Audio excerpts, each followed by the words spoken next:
Ladies and gentlemen, the following is another outstanding episode of the Wrestling Fans Podcast, Ringside Society. In one corner, we have the greatest thing on God's green earth. No, we're not talking about money, Mary Jane, or Popeye spinach. He is the tranquil dart of Ringside Society and Delaware's greatest American hero, making his referee debut this Saturday, November 6th at 1CW. It takes two to make a thing go right. He's Rob Bass, and you are not. And the second corner we have that ocean crossing, straight up bossing, fly catching, shot glass snatching, always on the go, catch him if you can, said his name in Guyana, now they love him in Japan, the worldwide star boy, Remy Blue. And our special guest tonight is a man who recently graduated with the Nightmare Factory Class 3. He was victorious at the Student Showcase 3. And he recently made his debut on AEW Dark. He's also 1/3 of one of the hottest stables on the West Side, the best side, the highlight. Everybody, welcome to the show, the protagonist of professional wrestling, the master of Shaolin shoe style, Kid Bandit. Hey! Woo! Yeah. Hello. We've been wanting to do this pun. We're gonna start this interview with a bang. Yeah. There you go. Mr. Burt Wayne. This is Kid Bandit, one of the most talked about guys in the Nightmare Factory. Even before he had his first match on the East Coast, people were talking about him. So if you're asking who, that's who he is. And he's also, I think, is the master. I forgot what else it was. But I was watching a match with Gaius Balantas. That was impressive, by the way. You got the win on that one. Yeah. And I think they said, there's something. I think it was the master of Shaolin shoe style, or I forgot what the other moniker was. But it was master of Shaolin street style, because I grew up in a pretty bad neighborhood, and I just wanted to kind of put that out there, you know. East LA. Oh, okay, the master. Oh, you ain't gotta tell me twice. Yeah. Oh, geez. I remember one time I went to see. I don't know if you know this girl, Renee Michelle. She wrestles on the East Coast mostly. And I went to see her wrestle in. You probably know this part, Southgate, yep. California. Yeah, that's AWS. Southgate. Yep, Southgate is actually the city. Actually, like the school I train at is in the border of Southgate and Bell Gardens. So, yeah, I know a lot of the presentation I come off is very anime. It's very clean cut, but the person that I am, hey, what's up? The person behind that is from the hood, you know. So, so I do like to represent a little bit of that very niche culture of like, yeah, we're geeks, we're nerds, but we're also street tough, you know. And it's a weird mix, but that's what happens when you live in Los Angeles, you know. It does come off like that. Yeah, I'd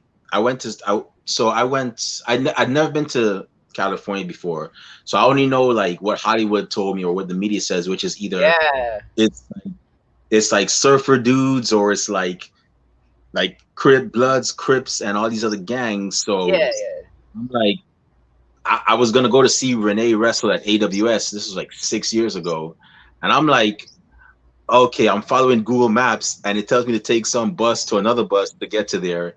And so when I hopped on the first bus, I was so shook. I was going through like a neighborhood, and I was the only black person on that bus. I was like, please don't let me get jumped. I'm not a hood dude. I'm a suburban guy, man. I mean, I'm not trying to get robbed or anything. But nothing happened. And so I got to the place safe, and I got to my hotel. And it's funny because the next day at daytime, I end up walking through that same neighborhood. Come to find out it was Boyle Heights. And I'm like, oh, so this is where Prince Puma from Lucha Underground is from. Okay. Yeah. But I gotta say, man, the West Coast wrestling, y'all definitely show out y'all characters, man. Definitely. Yeah, y'all got people. We have the way I kind of see Los Angeles is where a lot of us are dreamers. A lot of us have personality, but at the same time, it's overcrowded. So it's definitely a tough neighborhood, and wherever you go. So you could literally walk one direction and it's like the nicest little bougie neighborhood, like Beverly Hills, and then keep going one direction and you'll end up in like Compton, and you're like, whoa, like, you know, I mean, Compton's better now, like Lancaster, you know, like these tough neighborhoods that the media always presents as like, oh, it's gang warfare. I mean, it is, but it's also like I'm from there, so I'm in that like nice little middle ground where it's not too crazy, but it's crazy enough that you kind of need to know how to handle yourself, and you know, I think it kind of translates with who I am as a wrestler. I'm a little bit of a, I want to say I'm a little street hood, if that makes sense, you know. Hey, but the thing about wrestling is you got to stand out, right? So, Yeah, yeah. hey, I could honestly. So here's what, because I'm a fan of Nightmare Factory. Like, if you look Thank you. Yeah. at, and I'm not just saying it because you're in front of me, and you could kick my butt in, like you probably could kick my butt in 10 seconds because I'm not really a fighter. I mean, Rob is probably the one here that's more of a fighter than I am. I'm just I'm just a black man trying to pay his bills and live good, you know. But Yeah. I actually I've actually been I'm actually a fan of Nightmare Factory. And if you saw our past interviews, we've had people from like Nasty Leroy, Yep. um, Nasty the game. Renegade, the Renegade Twins, and we even had your own tag team partner Yep. Ishmael Vaughn on here a couple months ago, a couple weeks ago, He was and in we're dark hoping, this week, you know. Yeah. yeah, yeah, and we're hoping to have your other tag team partner, your other stablemate Lola on here Yep. as well, because I've seen her do some amazing stuff as well. Yeah, thank Yeah, you for giving us a platform to like just tell the world our stories. You know, we really appreciate what you guys are doing for us, yeah, especially no us from problem. the Nightmare Factory. We're new. A lot of us are newer. Not a lot of mileage under our belts, but we definitely want to succeed in this business. You know, especially like the ones you mentioned, like I believe Ish and I we're both immigrants. You know, so English isn't even our first languages. So, you know, like navigating this part of the industry where we're talking, we're sharing our stories, that this is very daunting. So having people like you guys coming up to us and saying, "Hey, we'd like to get you in the show," it's good for us because like not only does it let us be more comfortable in this setting, but we're also like, yo, like, dude, we want to talk, we want to tell our stories, and when you're in the ring, you can only really tell the stories with your moves, you know. But out here, we get to tell people who we really are, and you know, so eternally grateful you guys are doing this for us, you know. Hey, no problem, man. Hey, I'm an immigrant too, man. I'm from Guyana. I don't know if you know where that is, but that's in Mm. South America. Yep, So yeah. when I when I say said his name in Guyana, that means that's where I was born and raised and all that. So trust me, man. Everybody You're here. familiar with the struggle a little bit then about like the culture Oh shock yeah. and all that Oh stuff. oh Yeah, yeah. Oh yeah. Definitely. it's very daunting. It was very daunting. Actually, for the first time, I'm gonna say it was actually, you probably know this other guy, the Diamond Sheik. He's the one I really Yep. that really put me on to y'all, because I remember we had him on the show. We actually had his brother Scooby on the show, and I noticed him from AEW. He had on the Scooby suit, and then he had a brother, two brothers, and I got Diamond Sheik, who was one of the brothers on. And then Diamond Sheik was like, "Yeah, I'm gonna be training to wrestle the Nightmare Factory." I was like, "Nightmare Factory? Let me look it up." And then he shows me I see a picture of him. I told him, I said, whenever you graduate, we'd like to have you back on the show because you definitely earned it. You put in the training. We want to have you back on here. And then I saw a whole picture with them, and I was like, the whole group picture that they normally take. And I'm like, you know what? Screw it. Let me just have all of them on the show then, one by one. I'm gonna try to. Hey, thank you. I may not get everybody, but I'm gonna definitely get most people, and I've been For successful in sure. doing that. So, but Yeah, yeah. yeah. And then even you, I saw you. I was like, people were like, because when the believe it or not, when I hit you up before, people were saying like you had the picture, the group picture, Oh yeah, and yeah. people were talking about your hair and who is this guy, and I don't know if it was good. I know it was mostly good, You might have one or two idiots that they hate you because they ain't you, as Rob would say. But Yeah, I I was like that. like, I was like, I wonder what this guy's story is. The hair thing, because when back in my day, when I was younger, I had my hair in all different kinds of styles too. So I was like, I want to talk to that guy. I want to know what that guy's story is. And I was like, this man has moves.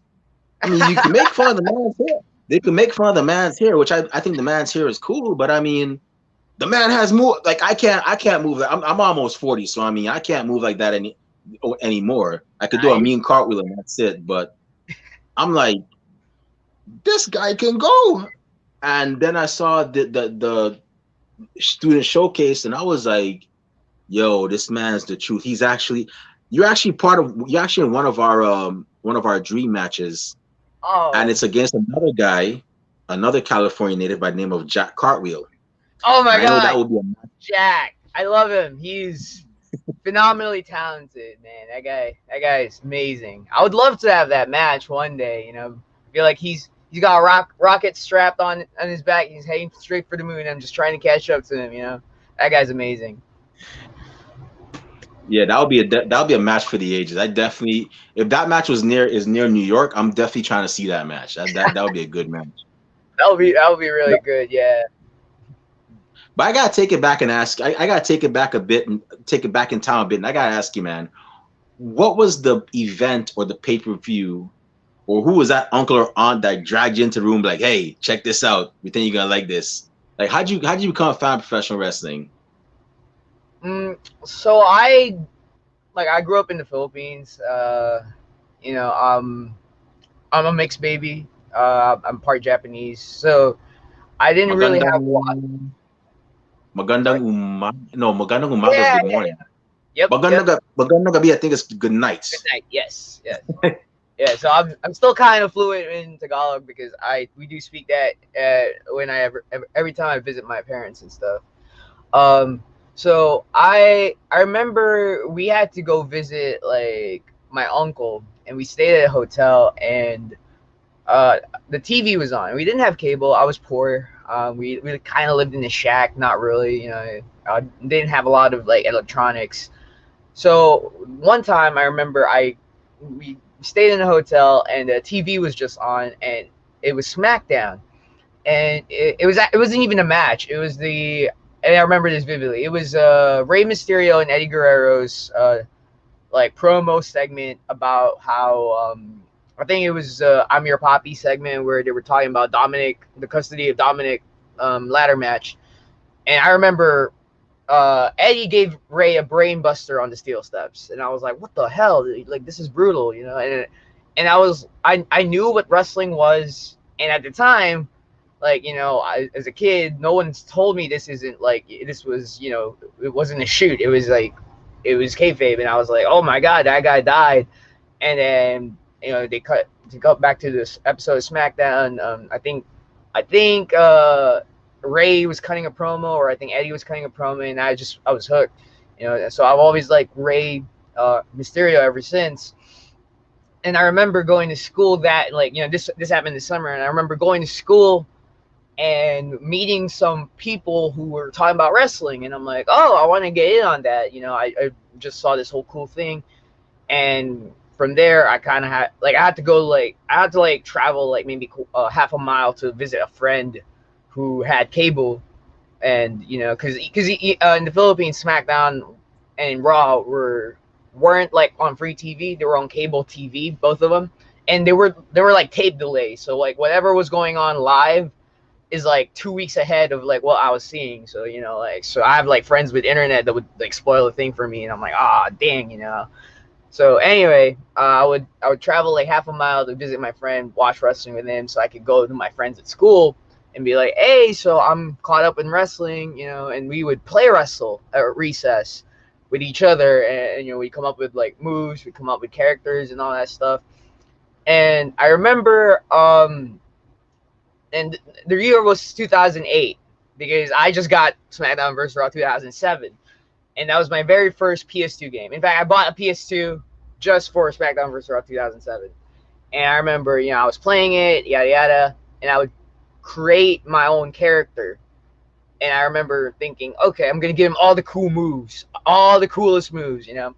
And so that's how I came about as a wrestler. I sorry if we're going off tangent. Is like my me as a wrestler is every creator wrestler I've ever made, where every move he had was just a finisher, and that's kind of what my goal is, you know. So that's who I am as a wrestler.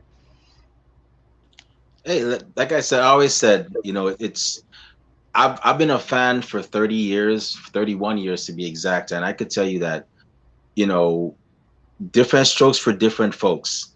You Yep. know, whatever works for you, whatever, because what you're doing, you're trying to may work for you. It definitely works for you. So yeah, I mean, definitely keep on going with it, and you never know who's watching. Somebody might definitely be like, yo, I like that guy's style. Yeah, I yeah. want to take my money and just shut up and take my money. Kid Bandit's on the show. I want to see what Kid Bandit's doing. He runs to the ring. He has a lot of energy and so on. Like I saw your match with Gaius Belantes. Some people may not like his style. I liked his style too, like the drunken master style. I was Yeah, like, yeah. No one's really doing that. Yeah. do you know what I saw when I saw that? And no offense, I saw like a match from, I don't know if you ever played this game, King of Fighters or Art of Yep. Fighting. The Fatal SNK Fury. game, right? Yeah, yeah. Yeah. I saw like Kim Kapan versus Big Bear. That's what I saw. Or whoever. I think there was a drunken character in that game too, but that was a great match. Y'all definitely, and your style is definitely working for you, in my opinion. Thank So you. just keep on doing it. And the highlight, man, you guys are impressive. Thank you. Shout out to Ishmael. Shout out to Ishmael Vaughn for giving us an opportunity to interview him. Lola, please, please, we I'll we want to get you on here I'll too. let her know. Yeah, she debuted last week. Yeah, it was her very first show that she was actually an active competitor, and we were so excited for her because Ish, Lola, and I were all day one trainees together. We all started at the same time, and I've always kind of believed that as a group we stand together, you know, and we wanted to have her as a member of our group because she brings to the table something that none of us do. Like Ish doesn't do what she does, I don't do what she does, and you know, so our whole mindset was if we can create a group where everyone brings something different to the table, then we'll be unstoppable, you know. Yeah, definitely. And I see what I like about y'all is y'all aren't one of these like one ethnic groups. Like Ishmael's black, you're Asian, and Lola, I assume, and if I am correct, well, I apologize, she's white. Yep. So that's a great multi-ethnic group right there. Yeah, yeah, yeah. And y'all definitely like y'all are definitely hella impressive. Hopefully we could see all y'all on AEW Dark or That will be, AEW you know. Dynamite Yeah, I mean, I do think that. at one point. That would be good. I'm sorry, you Yeah. cut off in there. What was it? Yeah, no, I was saying you can go ahead. Okay. Uh, yeah. One of the things like I said, like you mentioned, we are a diverse group of individuals in the group, and we actually like represent Los Angeles. You know, because Los Angeles is a melting pot. You know, and I think that's what I really liked about our little pairing is that like you would never see us in the room together just hanging out, but I'm a firm believer that wrestling brings people together, and you know I would have never hung out with Ishmael and Lola if it wasn't for wrestling. But those two people are like wonderful human beings, and I'm blessed to like be part of the group, you know, and hopefully like with time it kind of influences more groups like that where because for the longest time I feel like wrestling has only caricatured everybody, if that makes sense. Like, oh, you're black, you must team up with another black person. Hell, I'm Asian. I remember running into a promoter when I was like trying to get bookings, and he was like, I will put you in another tag team, another Asian guy, and we're gonna call you the Chinese Express. And none of us were Chinese, so we were like, oh, that's, you know, that's kind of racist, man. But you What? know, yeah, that did happen, and I'm like, wow, that kind of sucks. And unfortunately, that's how wrestling was for the longest time. It's a lot of stereotypes, a lot of easy like caricatures that, you know. So when we kind of came together, we wanted to create this like, look, you know, America is a diverse country. California is the probably like the most diverse state, and wrestling is a very diverse art. Like, I'm a high flyer striker, Ish is a powerhouse, Lola's a technician. We bring different flavors of ice cream into this like ice cream salad. So like, you know, yeah. So that I think that hopefully we can inspire more people to be like, yo, you know, you don't have to like mirror each other. If you guys have the same interests and the same love for wrestling, then group up, you know. So I think that's what it is. Yeah, I noticed that a lot too. Like if you're one ethnicity, you have to team up with. And to me, if I was a promoter, I would personally ask my before I put anybody in any tag team, I'd be like, or any stable, I'm like, do you get along with this person? I don't care if Yeah, they are the same color or ethnicity or whatnot.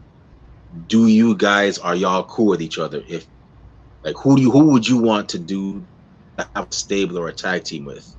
And I would definitely do my best to make that happen because at the end of the day, yeah, you're the promoter, and I'm sorry you went through that with that one guy saying the Chinese uh, Express. I think that was very stupid and ridiculous it because one was. thing another thing I hate is stereotypes too. Like if I had like even if I were to do like if I were a promoter, I would have like for example, Rob here's from Delaware, pretty much the country, and he had a best friend that was from the country. I'd say I don't want nothing stereotypical. I don't want none of that stereotypical crap. I want something fresh. You guys could be like country rappers or but you're Yeah, or rappers but you're from the country, or you're party boys but you're from the country, something like that. you know but yeah, I'm sorry you had to go through that. it's that's all that's good, definitely man. something ridiculous. Like Like, I'm not a fan of yeah, stereotypes either. Like, I but do yeah, and I'm understand trusting. that. Like in the '80s, that was a prominent thing, like high entai, you know, or you know, it was so easy to just take the path of least resistance and go with it. Um, Yeah, in 2021, it's kind of frowned upon, but at the same time, I do understand that if someone decides to do that, like, oh, well, you saw it on TV a long time ago. Why don't we go with it? You know, um, I think wrestling definitely is changing for the better. I'm glad to be kind of coming into the business where it's definitely getting more progressive. Otherwise, like, you know, it might be a little bit tougher for me. I understand I have it easier than most. Um, Especially coming from the Nightmare Factory, sometimes I do understand people kind of walk on eggshells because they assume that I have all these connections in my pocket. I don't. You know, I want to say I'm earning my spot the hard way, just like everybody else. But I do get why like things are a certain way, and it I hope to be part of that change for the better. You know. yeah, definitely. So you've been a very fortunate person because you Yeah. actually trained at two prominent schools, Santino Bros, which have actually trained people the likes of Brian Kendrick and Sonia Deville, Mm-hmm. and I may be wrong, but Shayna Baszler and even Ronda Rousey trained there at one point. Yeah. And you also trained at the Nightmare Factory. Now, how did the Nightmare now? Okay, let's dial it back a bit. So you were a fan first. How did your journey go from pro wrestling fan to now pro wrestler? How'd you end up at Santino Brothers and at Santino Bros? and then the Nightmare Factory? Um, there wasn't an aha moment where I had like a light bulb and say, "Oh, you know, today's the day." It was kind of like a mix of like I was in the army, um, and after the army, I got out. I ended up being extremely depressed. I gained a lot of weight. I grew up like big, and I lost some weight for the army. Obviously, as a soldier, I had to stay physically fit. But after that, I drank a lot. I just I never left the house. I played video games all day. And there was a huge time period where I was like my existence was meaningless. I was just staying home drinking. I wasn't even working because I was just too obese at that point. And then I remember talking with my therapist, and he was like, "Well, what's something that you've always liked?" I'm like, "I'm always like wrestling. In fact, like I would fantasy book on WWE 2K. I would I would download all the creator wrestlers. Fantasy book Ring of Honor versus Impact, all that stuff. You know, so now at that point, I was like, I don't want to just sit around and watch my creator wrestler do the moves. I actually want to do the moves. So I looked up the closest school. It was Santino's. I trained there. It was tough, especially because I wasn't physically capable at all. I was 250 pounds my first day of training, and I didn't know how to roll. I didn't know how to run. I was all sorts of like miserable. But one of the things that kept me going was that every time I got in that ring, it was like I wasn't me. I was prelude to Kid Bandit.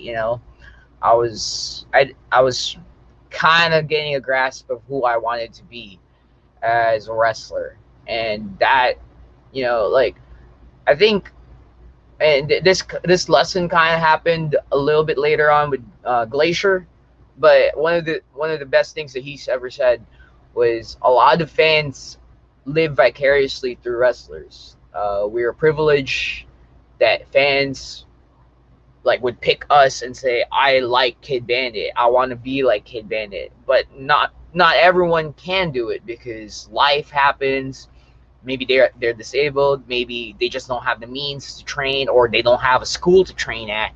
So when you do have these resources and you can actually follow your dreams, you should never ever take it for granted, because so many people would kill to be doing what you're doing. And that like I didn't have that lesson when I first started, but I felt that like that was in the back of my mind. I was like, yeah, I know so many of my friends back from the Philippines, like who were too poor or don't have, like wrestling barely started in the Philippines like a couple of years ago. Like they didn't have no school or none, and I think they have one school, so the entire nation.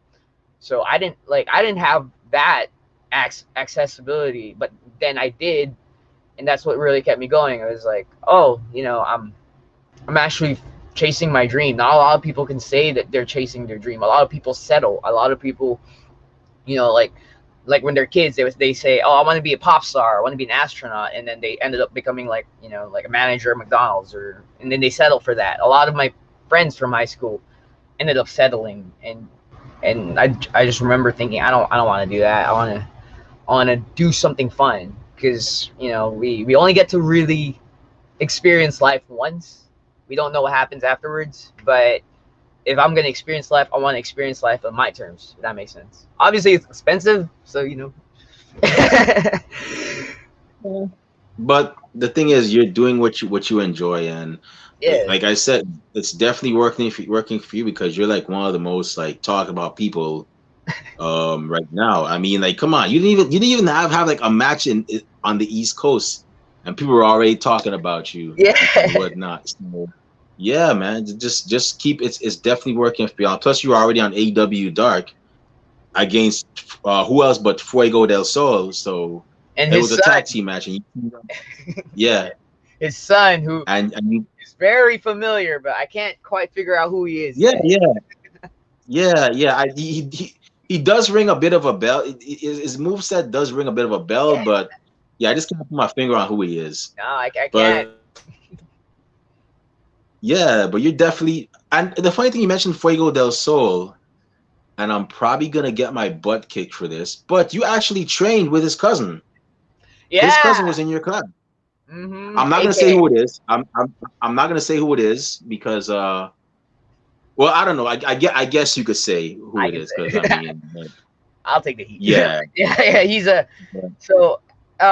Fuego. After our match, I look up to Fuego because his story is very inspirational. I don't know if a lot of people knew who he was before, um, for AEW, but at the time he used to be a backyard wrestler for KBW, and they had a bit of a following, and so going from that to the biggest stage in all elite wrestling, man, that's a very inspirational story, and I hope one day, like, somebody makes a documentary out of Fuego, because he was one of those people I was able to approach and ask for advice, and he would go up and come up and say, "Yo, like, this is what," for like he doesn't mass produce his advice. Like, he doesn't go up to you and say the same thing he told someone else. He goes up to you and says, looks at you.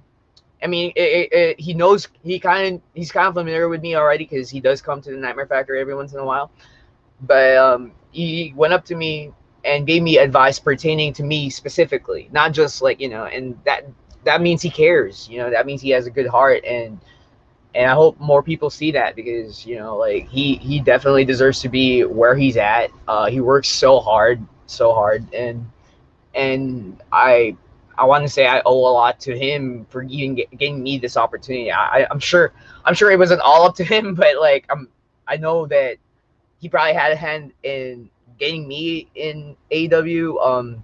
His tag team partner, who reminds me a lot of someone, probably had a hand in getting me there, and I'm eternally grateful for them. But yeah. Going back to his cousin. His cousin is very innovative. I don't know. Have you guys had him yet here in the? So I've talked to him. I'm gonna have him on soon. I'm like I said, I'm gonna go through your whole class. I'm going Oh, for yeah. everybody. At Ishmael, we have you on. We going for everybody. So trust me, or most people. We've even had the referees from there too. Paulie, Yeah, we've had one Paul. of them. Yeah, Yeah. yeah, he's been on Uh, our show before. that guy's So awesome. we're we're getting there. We're definitely getting there.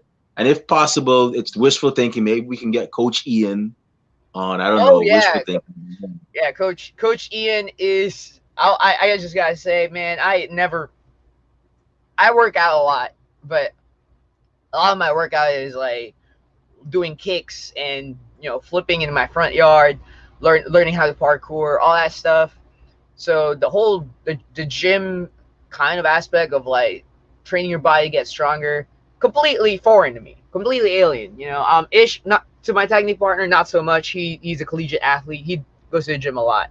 I go to the gym and I'd run and I'd run. I lift every once in a while. So Coach Ian, man, like, he introduced me to, like, how to get strong, how to do it right, and even to this day, I still do. I still follow his plan. So if you guys get him, man, that's a great thing, because not only will that interview kind of put over the Nightmare Factory, it will also, like, it's a good knowledgeable thing for other wrestlers, um, or even, like, people who want to get into fitness. Once you get him in, if they watch that interview, they'll learn a lot of, like, what you need to do if you're trying to work out for professional wrestling, because it is a different beast. I did train with a couple of, like, like Ishmael. He was a collegiate athlete. I trained with some former football players, and it kicks their ass because it's a different beast. It's definitely a different kind of, it's a different sport, and you have to train specifically different for pro wrestling. And that's why when people say it's fake, I'm like, okay, well, you go do it. You go and Right. run those. You go and run those ropes and don't run them properly, or you go and take a bump and don't land properly. And like I said, I'm not a pro wrestler. I'm not talking like I know stuff. But from the stories that I've heard, not just from the guests that we've had on Ringside Society, but throughout the years, people Yeah. that have told me personally like what it is and what's up. I'm like, yeah, you go ahead and land, don't land properly. You can either or do a move incorrectly. You can risk injuring either your opponent or even worse yourself. So Yep. I tell them like, hey, if you think it's fake, go run it. Like I'm gonna stay right here and just watch. I'm good. Yeah, yeah. I do think that we don't get a lot of respect, and it kind of does bum me a little bit. I train with every once in a while I get to train with stuntmen or stunt women, and I like to incorporate martial arts and all that stuff into wrestling just because there are some stuff I want to incorporate that I haven't seen in wrestling yet. So I would tell these people, hey, I'm a pro wrestler, and they would be like, oh, like they're very respectful with it. They understand that there's some parallels and stuff. But I tell, like, a random person who asks, like, what do you do? I'm a pro wrestler. Oh, that fake stuff. I'm like, well, bro, like, we actually have to hit each other, like and it's all live. There's no double take. There's no camera angles to hide it if you're watching it live in person. So, and there's so much room for error. There's so much room for error. And a lot of wrestlers, like, we when you're trained and you know what you're doing, like, it's improv. It's literally improv, and like there's nothing harder than trying to improv a match, but that's what you end up doing, and suddenly it's like, well, so I appreciate that you understand a little bit of the backstage, because there's a certain appreciation that you get when you understand how things work. um but a lot of people, they don't care. There's like, oh, well, the matches are predetermined. I'm like, well, yeah, so is the Avengers. There's a script that they, like, you watch Endgame, you kind of know that Thanos is gonna lose, because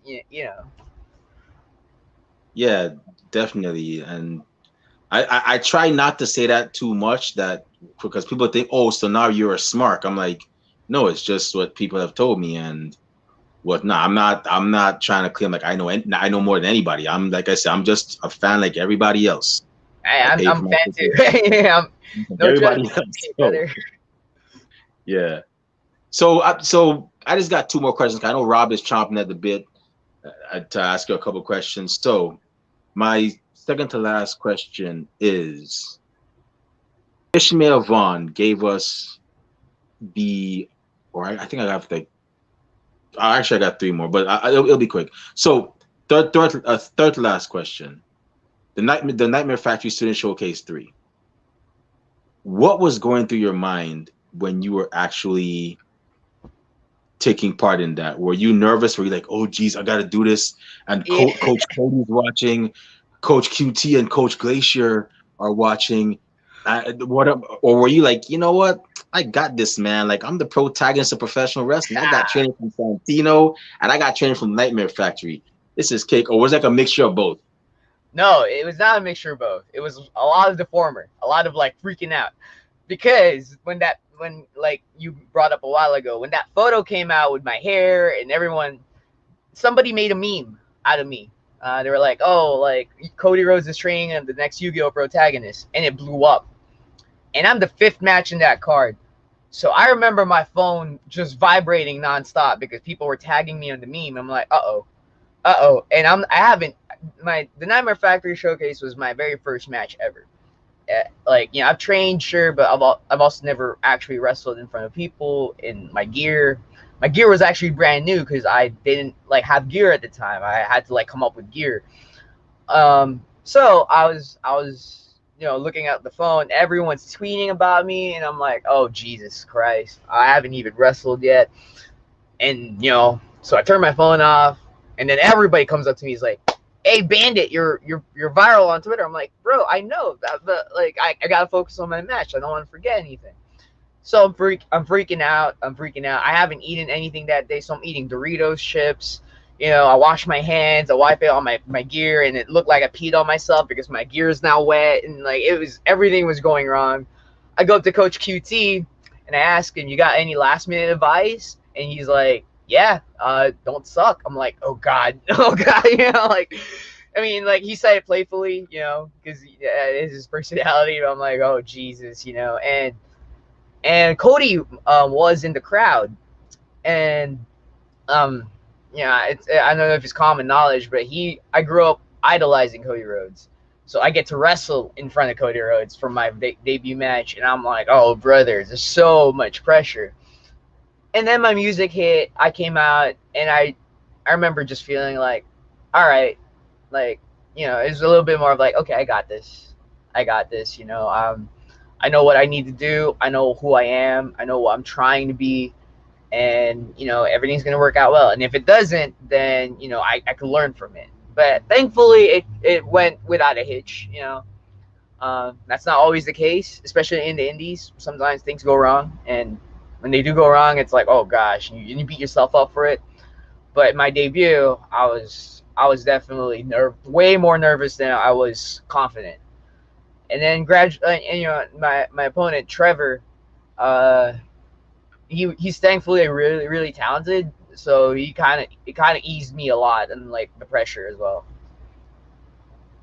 Yeah, I thoroughly enjoyed.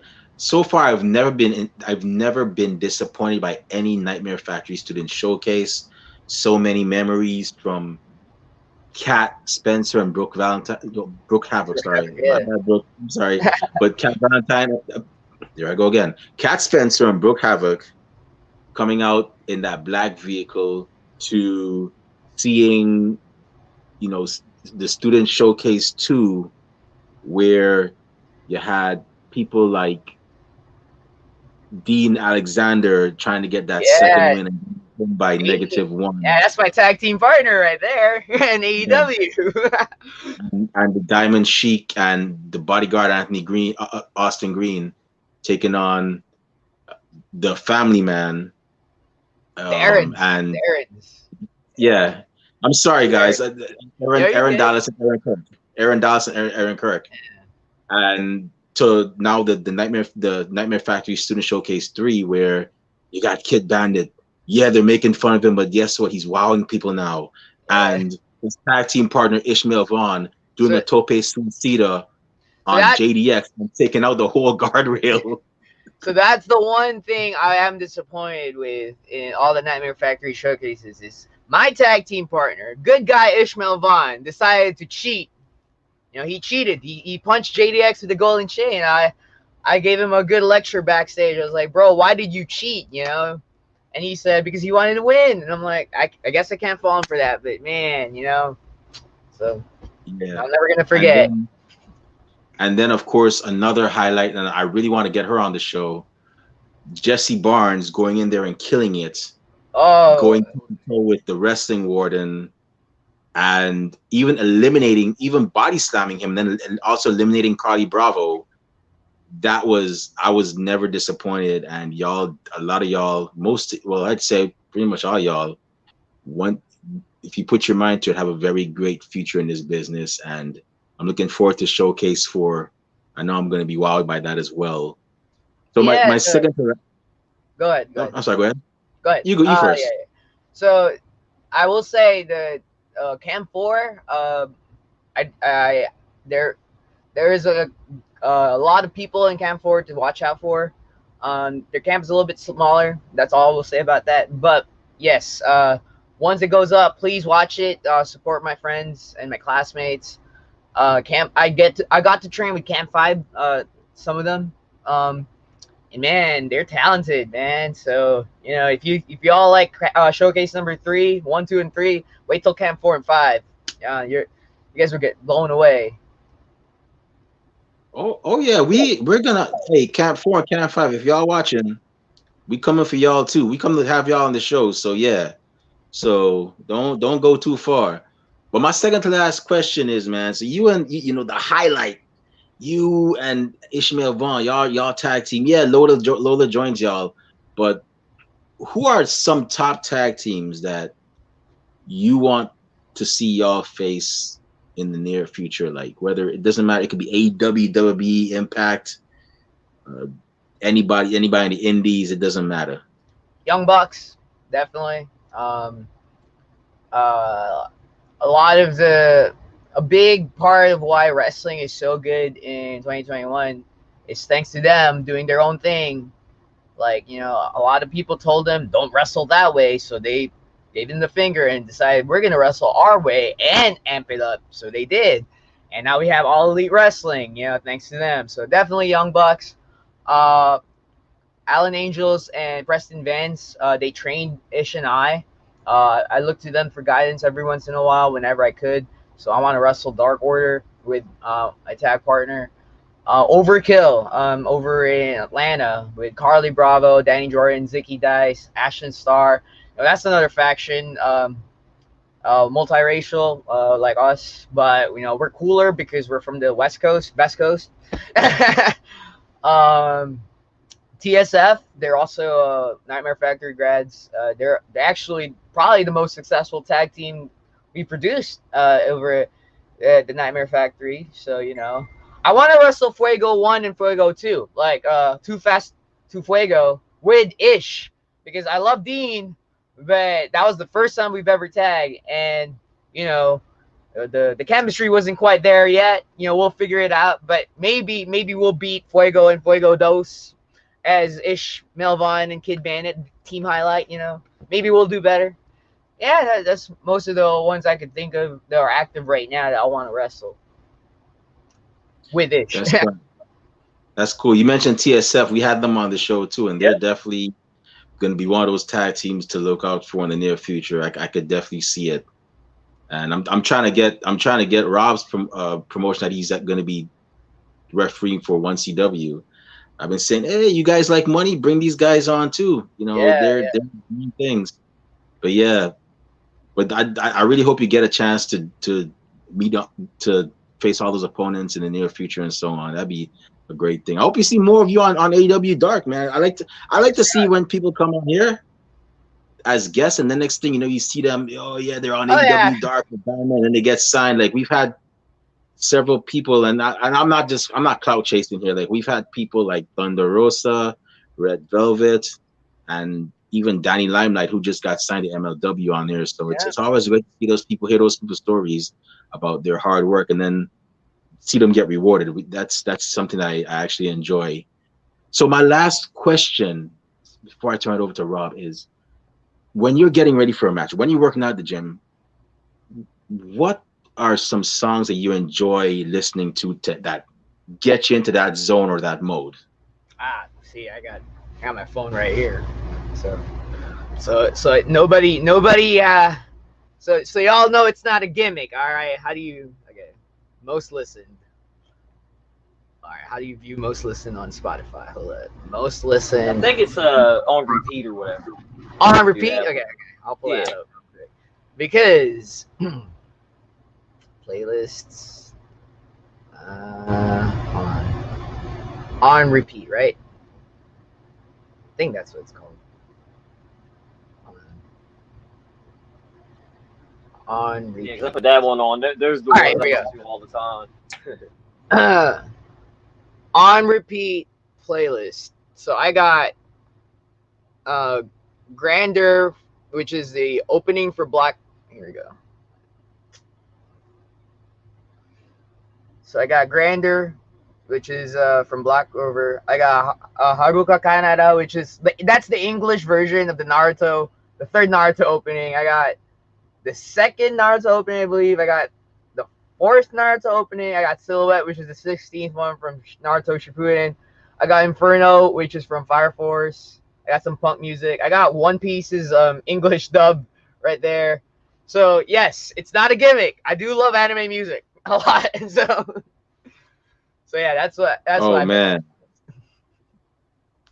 I would have said, if you, I don't know if you got stationed in Japan when you were in the army, but if you ever get to go to Japan, go to Tokyo.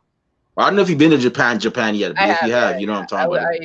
I lived in Osaka for 2 weeks with my friend. What?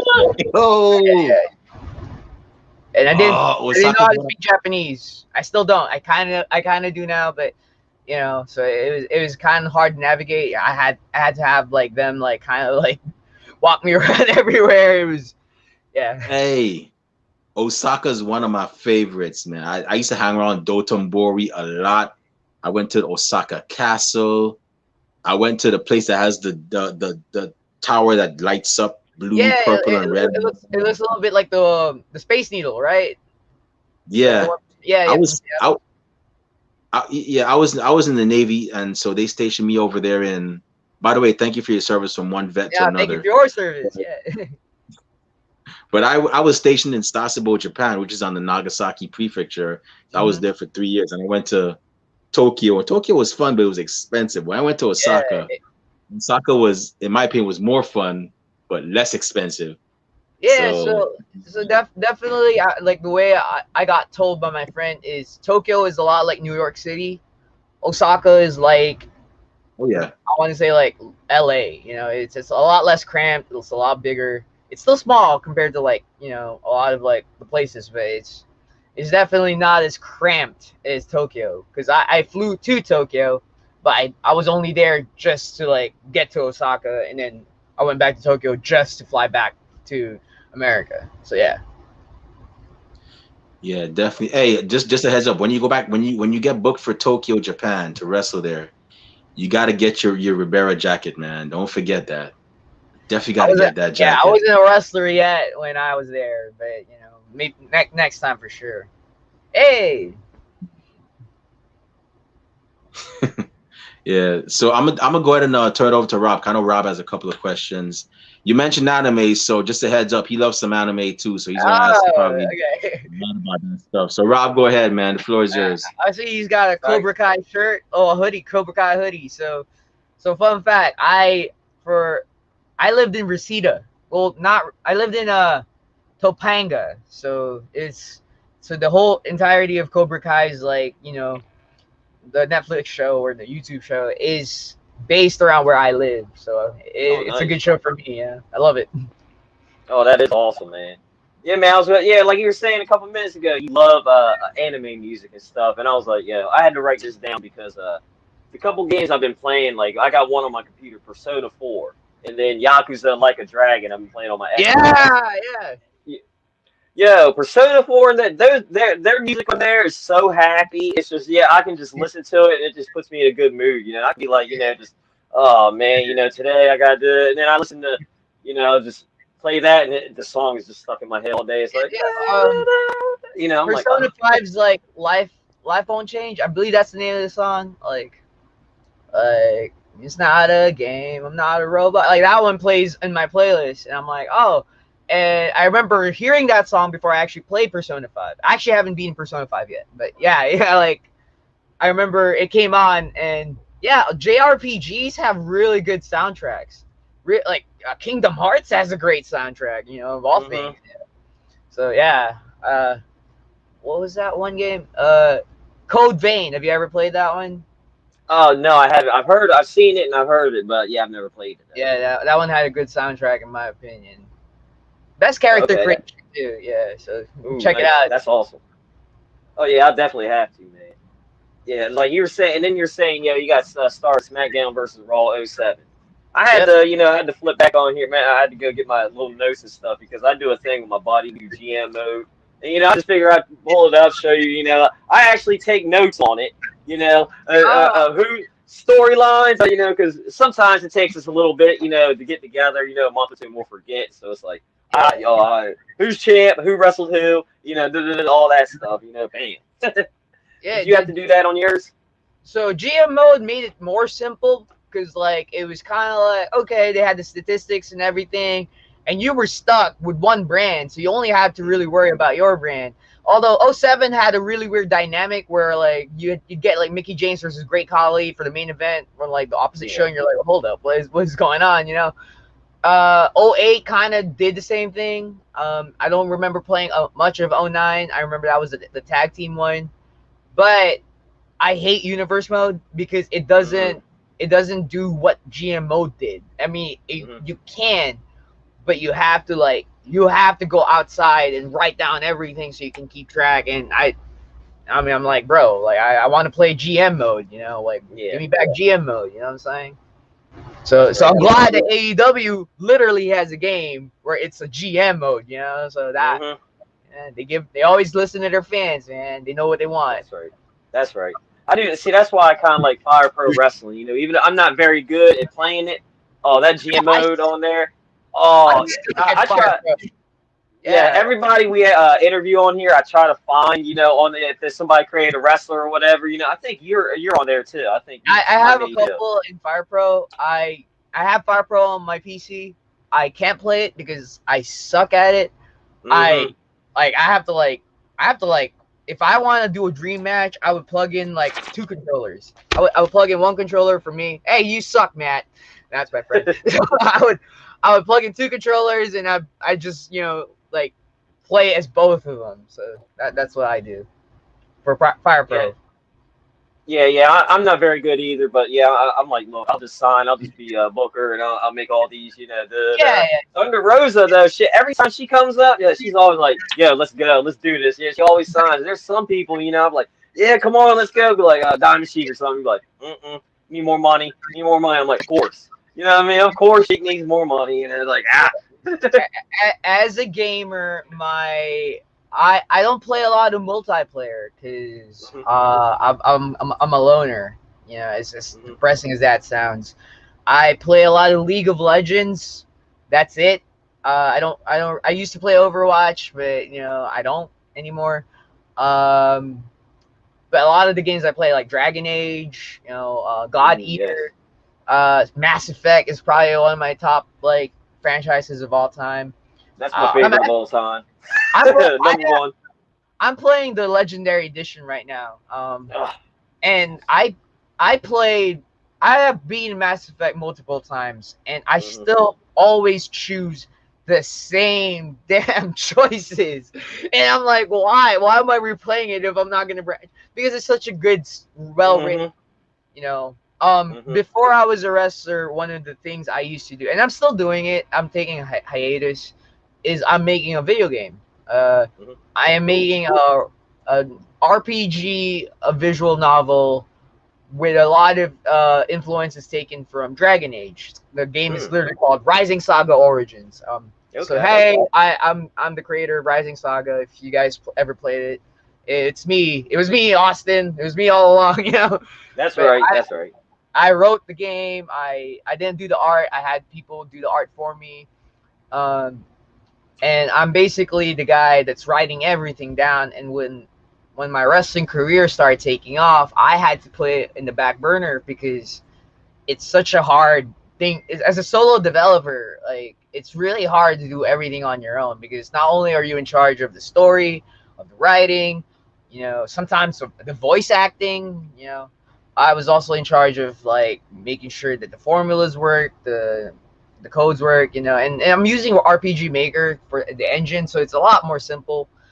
But you know, I'm also trying to make a game where, like a Mass Effect, I wanted characters to matter. I wanted people to gravitate to characters.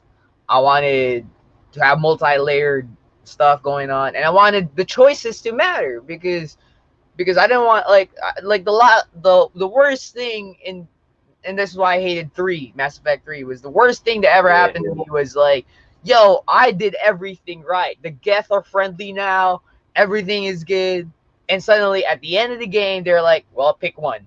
I'm like, what do you mean pick one? Like, doesn't everything I did lead up to this moment? And they're like, nope, nothing matters. Nothing matters. I'm like, all right.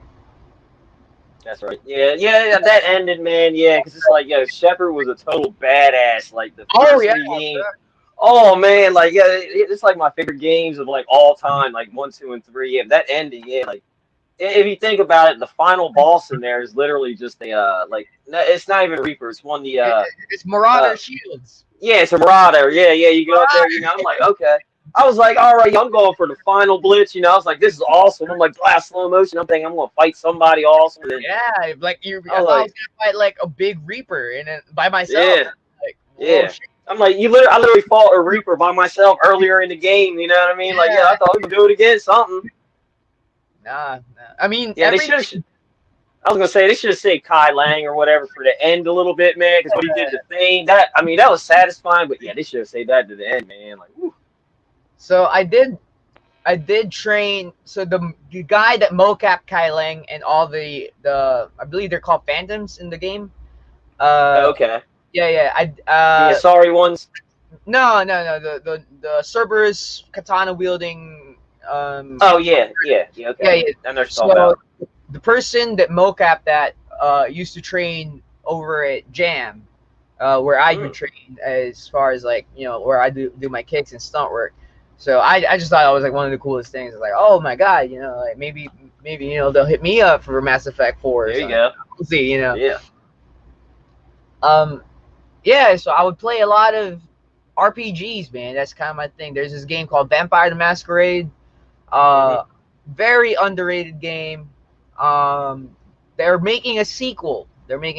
So even if you never played the first one, I would definitely recommend getting the sequel because there's not a lot of RPGs where the choices actually do matter. I think Dragon Age really pulled it off with Origins. I think Mass Effect kind of did it until the very end where it's like, oh, well, it didn't matter in the end. So yeah, as far as video games, that's all he did. I don't know. Hopefully he gets back before so I can say goodbye. But yeah, he's back. Fallout New Vegas is probably my #1 favorite game of all time because the choices you did there mattered way more than every other game. So that one's probably like my favorite. I don't think anyone's ever done a wrestling RPG yet. No, I think I think there's good money in that. I know that AEW's game is coming out. I've seen the pre-alpha build. And hopefully, I blow up and then I get to be in the video game because that'll be really cool. And I have to mocap my moves because nobody's doing them yet. So it'll be very exciting. Yeah. Yeah, man, because I was actually you mentioned Fallout New Vegas, and I was doing a little research and seen you were playing that a little bit. That's in my top 5 too, favorite games of all time. You know what I mean? Like, but Chrono Trigger is my all-time favorite RPG. I don't know if you ever played that. Oh man, that game! I can get lost in that game. That game is hard. Oh, go ahead. I played it when I was a kid, and I like the concept of grinding and leveling up before, I was like, no, I just want to get to the next point, and then you come in underprepared, and you're like, oh shit, and then you throw the controller to the ground, like, what the fuck is this shit? I'm dumb. If you like Chrono Trigger, have you ever heard of the game Suikoden? Yeah, I've heard of it. Yeah. Yeah, I would definitely check out Suikoden 2. 2's the better one. Okay. So something for you to like check out. Everyone eventually.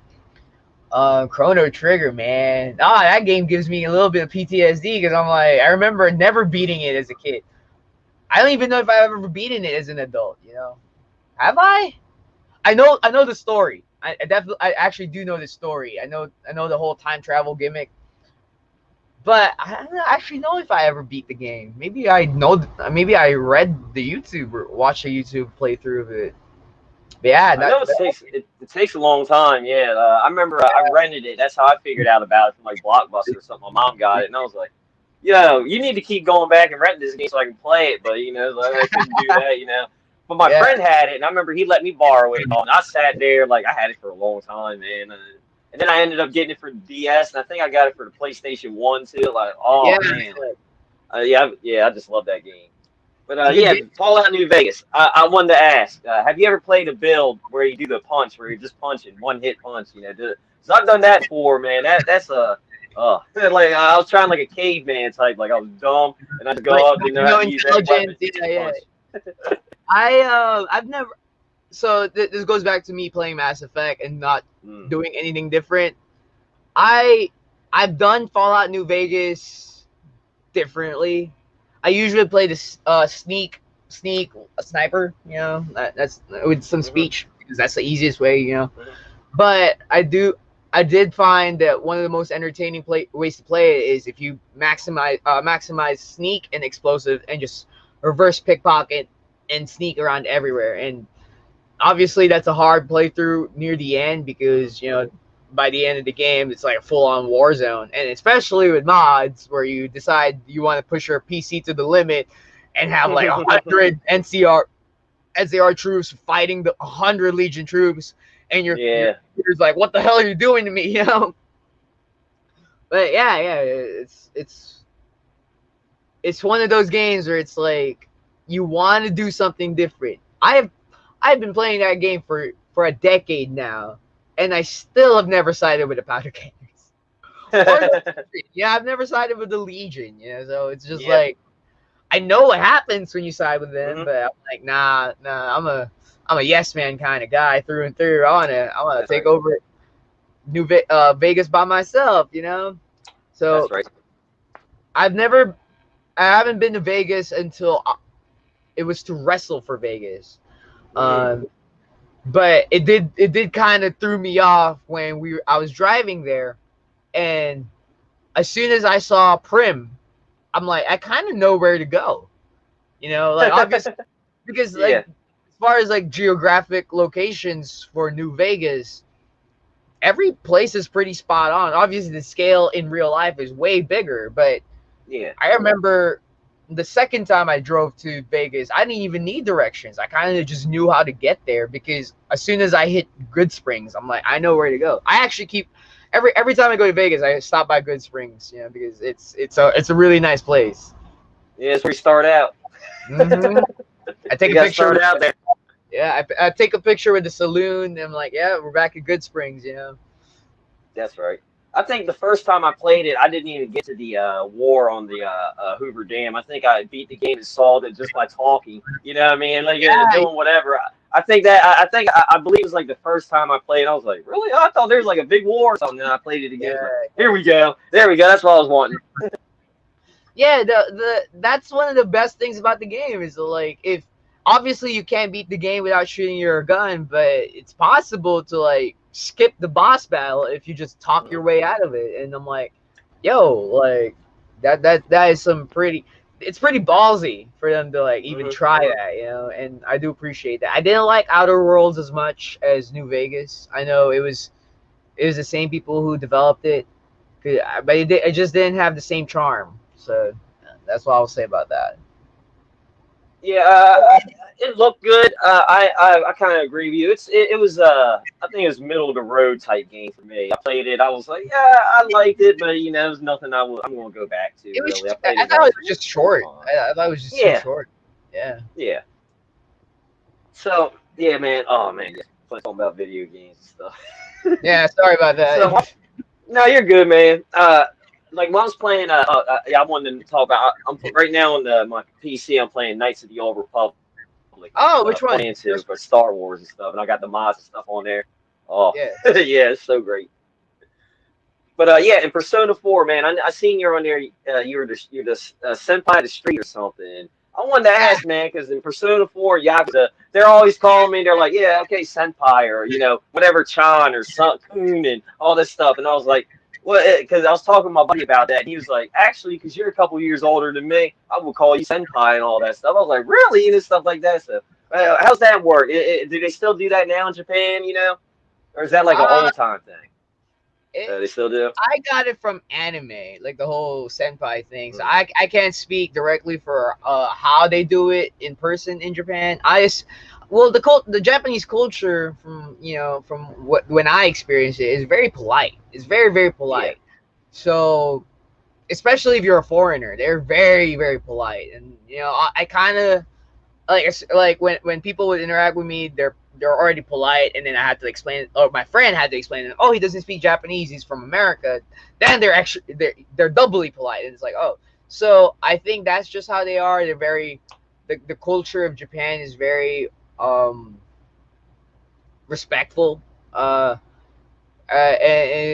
I can't speak, for how it is now, but I would say it's probably the same way, especially for the young ones. Like the younger millennial Gen Z generation in Japan. I would assume they're still very, very much like that. Obviously, individuals like they carry themselves differently per person, but I think that's what it is, because I know in anime, and it's not a really good representation of an entire person of like culture, but if in a lot of anime they do say senpai to like indicate that, like, okay, they're the elder, or they got more mileage than I do. Yeah. Therefore, as a sign of respect, I will refer to them as such. Anime kind of perverts it a little bit by like making it like, oh, senpai, you're like so cool, and it's a little bit more of like a idolization kind of thing. But from what I understand, it's just like a respectful way to say hello, sir. Like, oh, sir, this is a Wendy's. Stuff like that. Yeah. Yeah, I figure out, because I've never been to Japan. You say you've been there, like a couple of weeks, month, whatever. I figure that. So I also want another video game thing. When I seen you come out, man, you come out with this blade, and I'm sitting here in the devil thing, and I'm like, are you Dante from Devil May Cry or Cloud, or is it a mix of both? So the blade is the Red Queen, which is you got it close. It was the Red Queen from Devil May Cry, but it's Nero. It's not Dante. I think Devil May Cry 4 Nero is the most protagonist of all time, because he's a hothead, he got a big sword, and he got a waifu. Like, and that to me speaks of, like, okay, this guy's they Capcom just said, we're gonna take all the protagonists like tropes and just mixed it into one, and that's where they came out with Nero from DMC4. And I know he wasn't well received in 4. He is in 5, but not in 4. But yeah, I do like Nero a lot. I come out with Nero's sword. If my hair, if I could handle it, my hair would be like white by now, because I do come out very, very influenced by the DMC4 version of Nero. Even the coat I wear is like inspired by Nero. So yeah. What was that?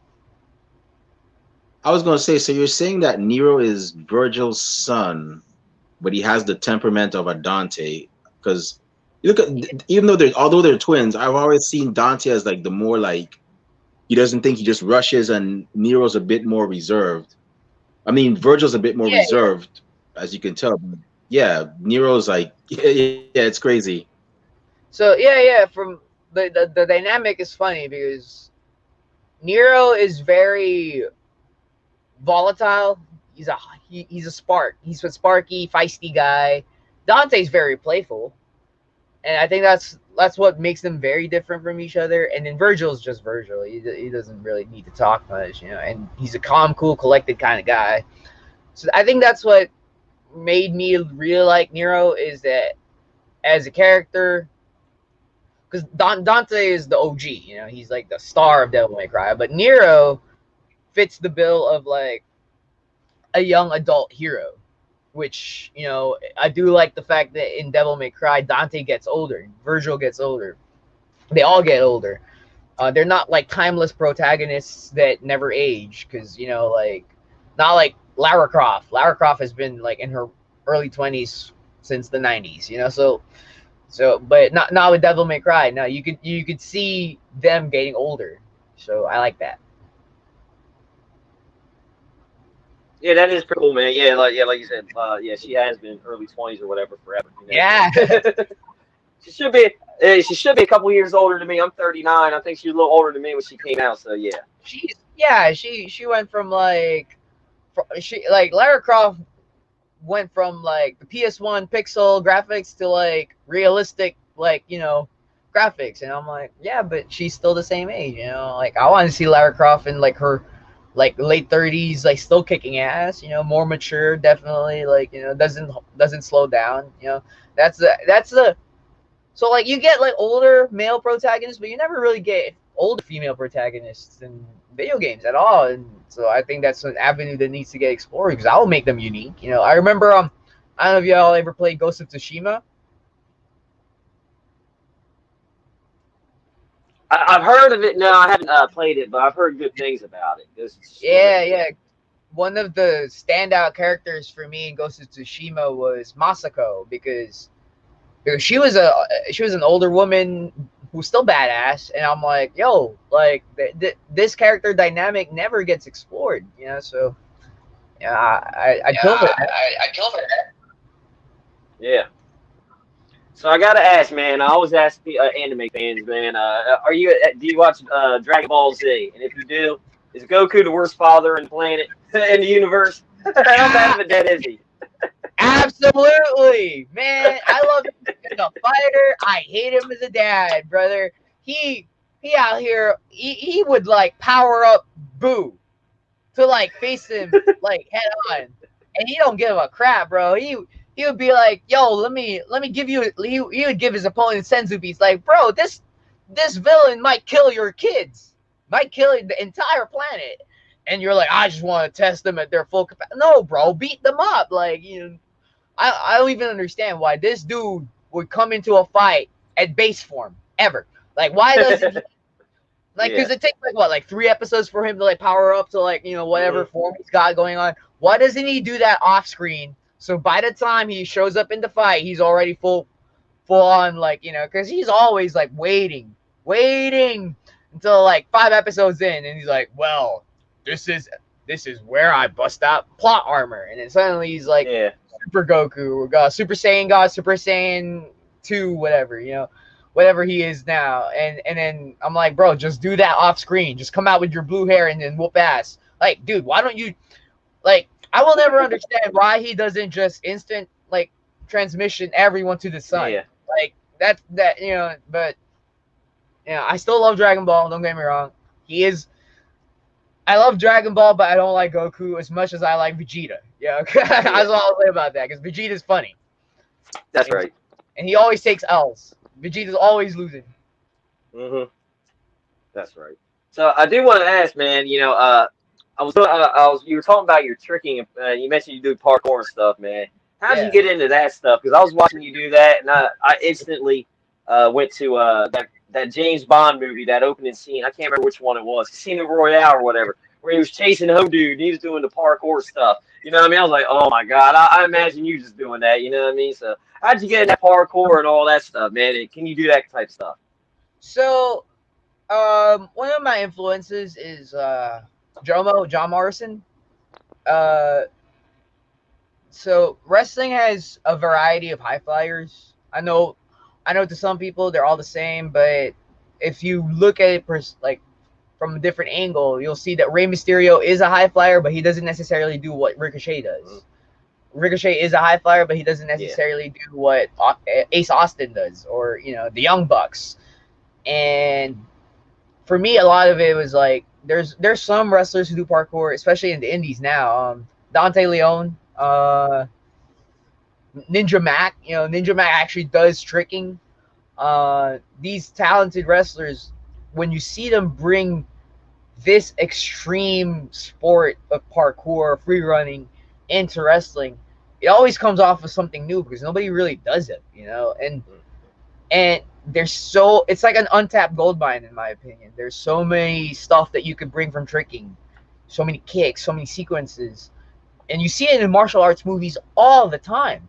Like they hire stuntmen, sure, but these stuntmen know how to do tricking because tricking is very flashy, and that's what people want to see. I don't know if you guys are familiar with Daredevil, the Netflix show. Oh yes, I love it. Yeah. So the way he fights, it, like, especially in season 1 where he was just wearing the black suit, is the way I want to wrestle. Because he does flips. Yeah, he gets beat up, but he does flip kicks. It's not just flips for the sake of flipping. It's an offensive move. And I know the big criticism with like high flyers is like, oh, everybody just wants to do flips for no reason. I'm like, yeah, because it's cool. You know, like shit. Like, sorry. Yeah. Yeah, flips are cool. I'm sorry. Like, if I could backflip and do a backflip, I will definitely do a backflip because people like to see backflips, you know. So that's my opinion about it, and that's why I got into it, because because not a lot of people believe I could do it, because I was obese when I started training, and then they kind of laughed when I said I want to do that. And two, because dude, it's cool, man. Like I see someone else do backflip, I'm like, that's pretty sick, you know. So I want to do it, you know. That's right. That's right. Now on Saturday, man, you're going to the Young Lions Cup. So we're going to see it, man. It's a Nightmare Factory. Y'all got what is it, like 5 or 6 people in there in the? I believe in the 6. cup? Yeah, 6, yeah, something like that. So man, yeah, I'm hoping one of y'all coming through, comes through the win, man. Hope, or especially you, man. I hope you come through the win. Thank But do you. you know who you're facing first? Do you know your matchups yet? So for those who aren't familiar, the Young Lions Cup structure it starts off as a tag team bout. Whoever wins in that first contest, they face their tag team partner, and in the end, it's a fatal 4-way elimination match. So it's 3 rounds. Like you guys mentioned, there are some Nightmare Factory alumni that will be competing. So the chances of us bringing home the cup for the Nightmare Factory is very high. It's 6 out of 16. I believe only Brooke Havoc is representing Nightmare Factory exclusively.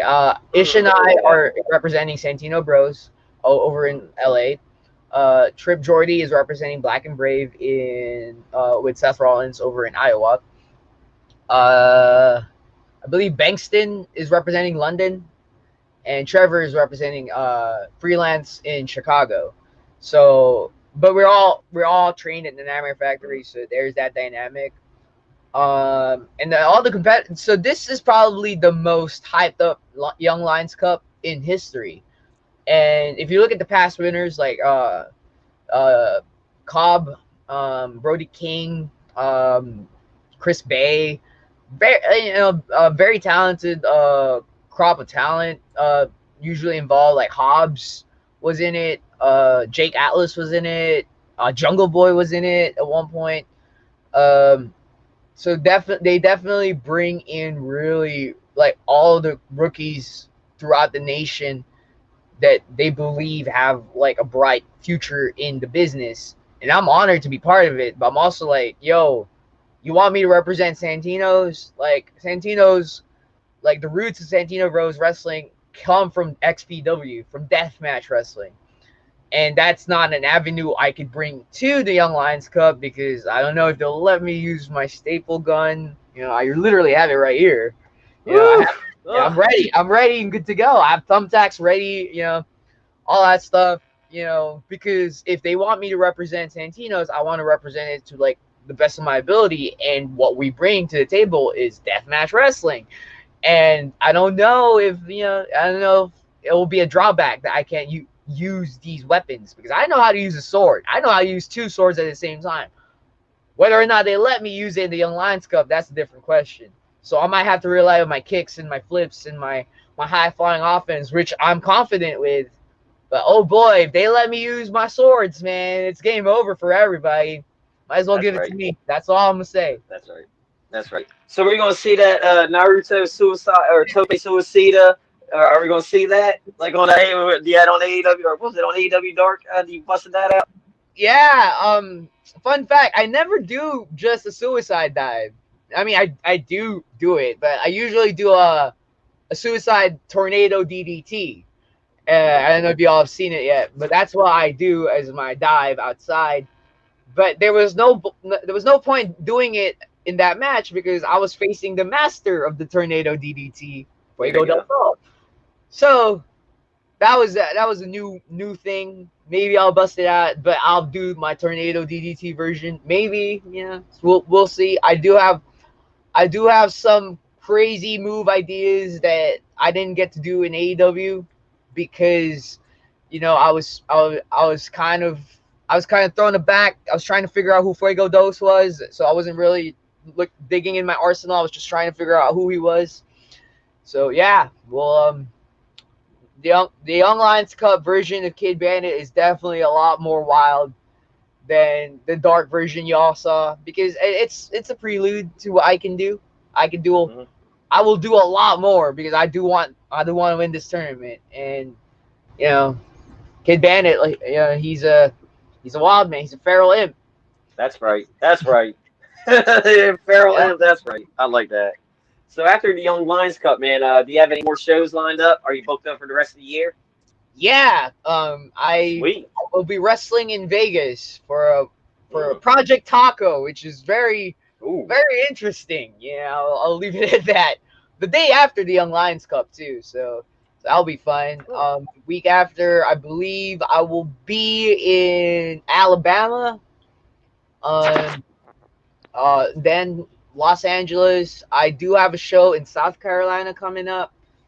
I have it written down. I just don't know where my phone is right now. But yeah, I have a lot of shows coming up.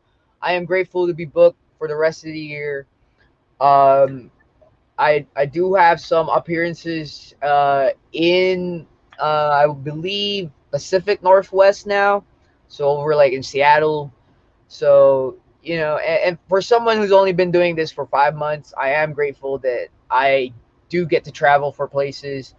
Um, I get to wrestle people from different like corners of the planet. So that's it's definitely very overwhelming sometimes, but I'm very blessed. I'm doing my first out of country show next year over in Canada, so that'll be fun. Um, and I'll be doing one in Singapore the next year. So, spoiler alert, but yeah. So it'll. I'm hoping to bring me to the world, and hopefully, like everyone from the world, joins me in the journey, because the journey's fun when everyone's involved, and we bring the power of friendship everywhere. Yeah. That's right. Hey man, yeah, I wish you you can travel the world, start winning gold everywhere you go. You know what I mean? Go to Oh every yeah. country you want to, man. I hope you get to. I hope you get to do it. Thank you. Eventually, I want my suitcase to be a bunch of title belts, and I'm like, well, yeah. Now I have 2 suitcases, right? Had that Ultimo Dragon, you know what I mean? Pictures of, like, Ultimate, where he had like 20 belts or whatever, you know what I mean? Even Lance Storm when he was in WCW, where he had like every belt and stuff. Like, oh, here we go. Yeah. Belt collecting, just like Kenny. You know what I'm saying? Yeah. Oh yes, the cleaner. Oh man, I miss cleaner. Oh yeah, the cleaner was the man. Ooh, okay. Yeah. Man. So man, I gotta ask. It's this Saturday, Young Lions Cup, right? Yeah. Okay, cool. Yeah, so this Saturday, November 6th, Lions Cup. Yeah, is it on Title Match Network or anything? Because if you're not doing nothing, definitely check this out. I don't believe they're streaming it live, but they will post. They will be recording it and posting the matches, I believe, in IWTV. I have to double check, but it will definitely find its way online for people to watch. And sweet. Yeah. And y'all will see some crazy stuff. Not just from me, because there are some names in this tournament that I like. Even if they are not from the Nightmare Factory, I will say that they're really well trained. And I'm looking forward to that, especially with one of the people I really want to face off in the tournament is Juicy, because yeah, that guy. Yep. I'm looking forward to that. You are a brave man. Juicy Finau? Mm-hmm. Yeah. Hey, I'm not that brave, but I am pretty crazy. I'm the rad lad that's gone mad. So, there you are. I'm gonna take him on. You're feral. Yeah, you're feral. Yeah. You're going in there feral. That's right. Oh man, yeah. Hey, hopefully you get that match. You know what I mean? I definitely want to see that. You know what I mean? Oh, yeah. That'd be awesome. Oh man, yeah. That's right. So I do gotta ask, man. You say you have been wrestling, a few months, man. But do you have any, funny, road stories or backstage stories that's happened to you? Like maybe somebody forgot their gear, you got to piece something together, something like that. Yeah, there's a couple. I remember. Okay, so I remember being hit up last minute for a show in Sacramento. We kind of knew we were doing the show.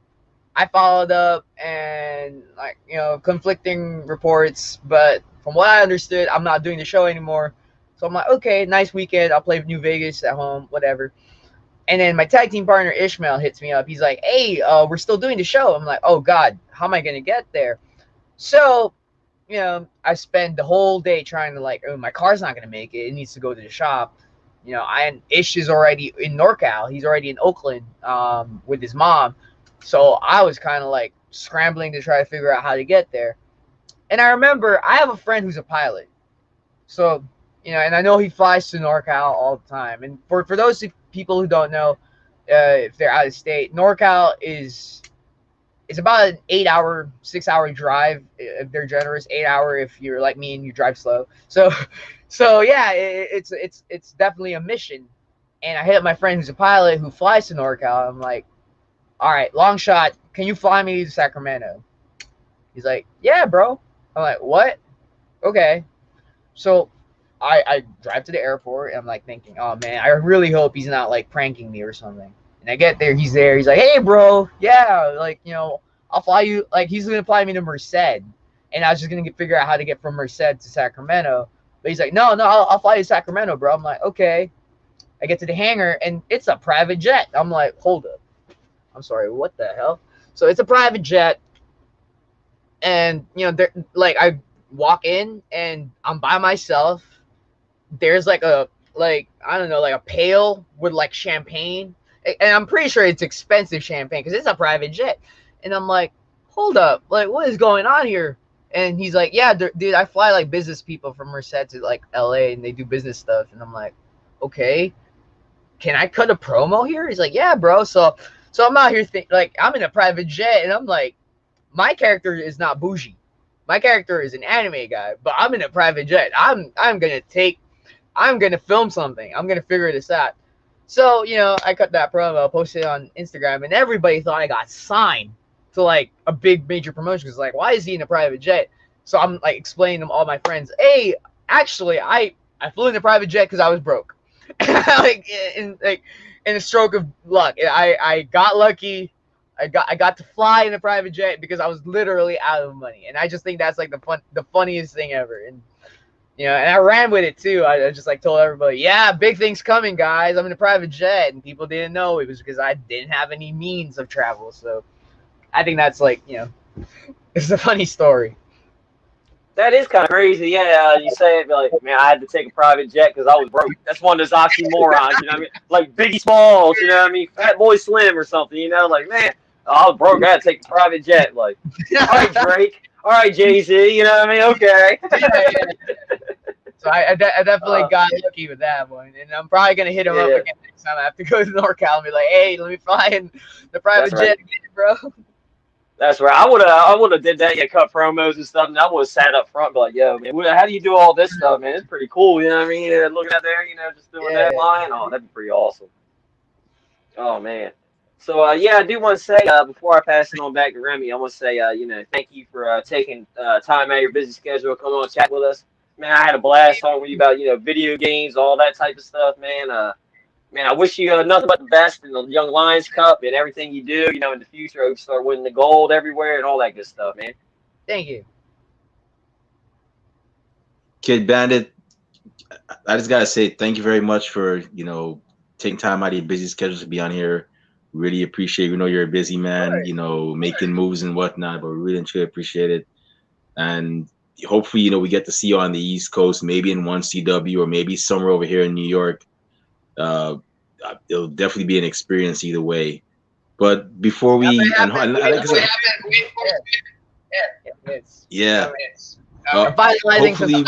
some stuff. Yeah. And hopefully we can get the whole highlight over here too. I mean, not just you, but Ishmael and Lola. That would definitely be a great experience for all of y'all. Because it's one thing to travel, but it's one thing to travel, but when you have like your friends with you and whatnot, that's even better. Y'all could look back on that at that and be like, hey, y'all remember that time we went to New York or we went to Florida, or that one time we went to Florida and did that show? It's always a good thing. Yeah. So before we shut down the show, where can fans find you on social media when they want to find out when your next appearance is, when they want to buy highlight or Kid Bandit merchandise, and where can bookers and promoters find you when they want to book you for their shows? So I got lucky. Everything I have is under Kid Bandit Pro. Kid with 2 Ds, Bandit and PRO. No underscores, no spaces. Everything's uniform. Instagram, Twitter, TikTok. I don't really go on TikTok, but like, yeah, like they're all under Kid Bandit Pro. Oh, thank you. I'll see you. Awesome, that's cool. So y'all definitely go ahead and follow this man. Check out his appearances. If you can't make it his appearances, check out his merchandise. Those are ways you can support indie wrestling. So definitely go ahead and support him. Support indie wrestling. I always say that. That's how these wrestlers and men and women know that. Yeah. Dan Housen's merch. He broke his leg. Buy his Pro Boys. These men are really great. Right now they're injured. We'll help them out. Yeah, definitely. Definitely support Dan Housen as well. These men and women, they do this not just for themselves, but to entertain us, the fans. So go ahead and support them. Cop some merch. Go to the shows and whatnot. Support indie wrestling. The majority of your WWE and AEW and Impact Wrestling superstars that you see come from the indies. So why not support them while they're doing their thing? Because you never know the beauty of professional wrestling is you never know who's gonna end up where. Look at James Ellsworth. Yeah. James Ellsworth didn't look like one of the guys that didn't look like the stereotypical WWE big guy, but guess what? He made it happen. He got a contract and he wrestled all over the world. So definitely support indie wrestling. Trust me, you will not be disappointed. Or you could choose not to, and you'll find a skip and rope from Rob in your pot every day, because that means you got to skip a meal, because he'll eat all your food and whatnot. You see how he's skinny, so yeah, he'll definitely do it. He will eat you out of house and home. So yeah, support indie wrestling. But with that being said, before we actually go ahead and before Rob and I give our social media info, Rob, you said you unfortunately lost a member of the wrestling community. He passed away earlier. He was the 1CW general manager. Rob, you told me his name. What was his name? What was his name again? Kevin Brittingham.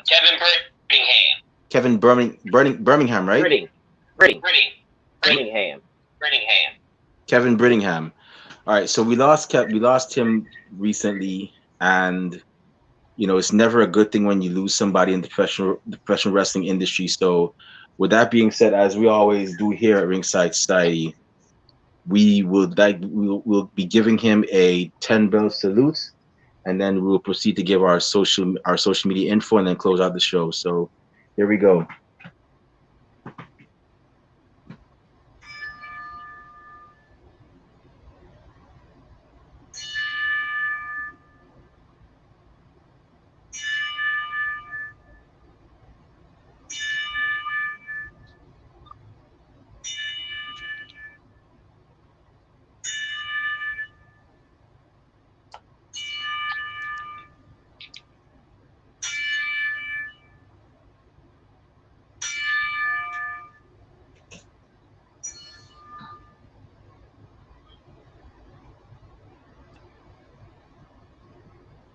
Thank you for everything, Kevin. So with that being said, Rob Bass, the Mel Gibson to my Danny Glover, the Eminem to my Royce the 5'9", I'm gonna be brave here. The Kid Bandit to my Ishmael Vaughn. Where can fans find you on social media when they want to talk wrestling, and where can bookers and promoters find you when they want to book you for their shows? You can find me on Twitter, Instagram, and Twitch. Rob_Bass82, and then Facebook and YouTube, Rob Bass. Oh, I think Remy done got kicked out for a second. Oh no, that happens. We're out here by ourselves. Technology, man. Yeah, technology, man. 3 steps forward, 2 steps back, man. Oh. This is where we have to fend for ourselves. We have to. Oh no. Yeah, man. That improv. I just sit here. I'll be like, Snoochie Boochies. Oh shit! This is where we talk about like right. we go on tangents here. This is where we talk about like There we go. wildest things that nobody needs to know That's about. right. Like, That's right, man. Yeah, they're saying you're the Yu-Gi-Oh. They signed to Yu-Gi-Oh. Do you play Yu-Gi-Oh? Because my buddy, I he plays it, and he's trying to get me to play it, the card game all the time. I'm like, man, I don't know. I'll probably get I did lost. actually play Yu-Gi-Oh. But I'm old school about it, which it's funny because as far as wrestling goes, I'm the opposite of old school. But in Yu-Gi-Oh, I'm old school. I play a tune deck. Not in person. I play Duel Links, or I play Tag Force 2 on my PSP. Excuse me. Yeah, I play those games. So I know all the rules. I'm not necessarily familiar. I watch the animes, so I know what the cards do. Obviously, the anime's rules are kind of different than like the game rules, But yeah, I would play these. I would play Yu-Gi-Oh in the video games, not necessarily in person because I don't, especially in COVID. I don't really like. I don't think there's a lot of like gatherings going on around. Uh, yeah. I don't play the Pokemon card game. I used to collect them. Oh, he's back. Oh, there we go. Yeah, we were absolutely not talking trash about you during that. Yeah, no. Nah, you're good. You're good.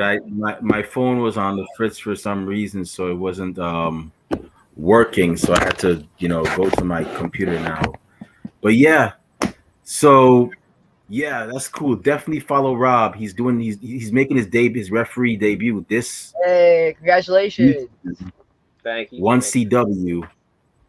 If you're in Houston, Delaware, or any surrounding areas, definitely check out what he's doing. It's his debut, so yeah, we're very proud of the progress you've made. First. It's funny how you came to us. You were asking if we need any help. We were like, we don't have a spot right now, but you could definitely just retweet whatever we put out. Now you're a co-host. Now you're a referee. So, we wish you all the best, and we definitely know you're gonna be, you're gonna knock it out the park. So, yeah, check him out in Delaware, and also for those y'all on the West Coast, check out the Young Lions Cup tournament.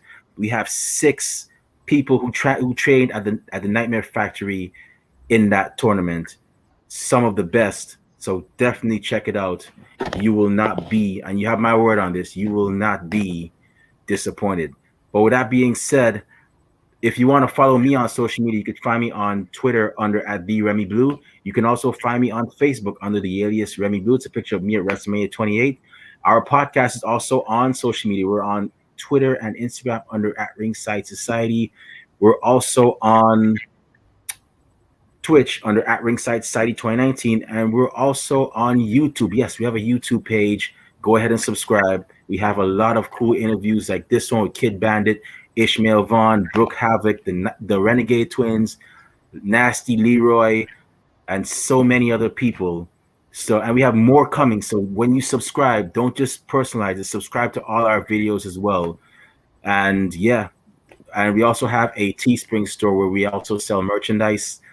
So definitely go ahead and check us out. We have, shirts, tank tops. We have hoodies for the hoodie season that we're in right now, all different colors. We also have coffee mugs, for your hot chocolate, for your pumpkin spice lattes, or your green tea lattes. So definitely, definitely check us out, cop some merch. All proceeds from those sales go back into keeping this show afloat. It doesn't go back into our pockets. But with that being said, we just want to thank everybody that tuned in tonight live. Thank you very much. It really means a lot. It shows that we're actually doing something properly. And to those y'all that are going to listen to us later on, and we just lost Rob. To those y'all that are going to listen to us later on, thank you very much in advance. Is he coming back? Oh, I think I see him. Yeah, there we go. Man, your phone thing got me too, man. You're absolutely not talking about you while you were gone. All right, sweet. Yes, StreamYard is on it today, but it's not as frequent. So we'll give them a break. But yeah, so for those of y'all that are gonna listen to us later on, thank you very much in advance. And to those of y'all that hate us, can't stand us, really and truly wish we go away, well, like myself at the Golden Corral and Rob Bass in at Hershey Park in Pennsylvania, and Kid Bandit at Akihabara in Tokyo, we're not going anywhere for a while. They hate us because they ain't us. And we ain't stopping.